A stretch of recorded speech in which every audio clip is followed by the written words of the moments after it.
Hello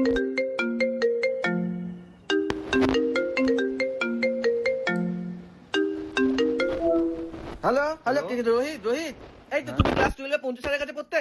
হ্যাঁ আচ্ছা আচ্ছা, শোনো শোনো না, তুমি, তোমার মনে আছে তুমি আমাকে প্রপোজ করেছিলে, আমাকে লাভ লেটার দিতে, আমার পেছন পেছন ঘুরতে? প্রপোজ করেছিল রিয়া? হ্যাঁ ও হ্যাঁ হ্যাঁ আমি, হ্যাঁ রিয়া, হাই।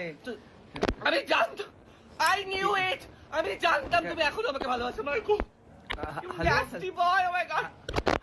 আরে আচ্ছা, আমরা বিয়েটা কবে করছি? হ্যাঁ, এক কাজ করো না, তোমার মা বাবাকে বলো, আমার মা বাবাকে ফোন করতে, আমি ফোন নাম্বার দেবো। হ্যাঁ, আচ্ছা আচ্ছা, লিসেন, আচ্ছা ওকে, ফাইন ফাইন, লিসেন লিসেন, তোমাকে বলো তুই বাড়ি চলে আসি, বাবার সাথে দেখা করে দিচ্ছি, আজকে বিয়ের ডেটটা ফাইনাল করে নিই আমরা অ্যাটলিস্ট। আমার কথাটা শোন। হ্যালো হ্যালো, আমার তোমার নাম্বারে সেভ ছিল না, আমি ম্যারিড ইয়ার, আমি তোমাকে বলতে যাচ্ছি। ম্যারিডটা ফোনটা কেন ধরলি তুই? হ্যাঁ, লজ্জা করে না বাড়িতে বউয়ের একটা কুমারী মেয়ের সাথে গল্প করছিস এখানে? ফোন রাখ। You call me.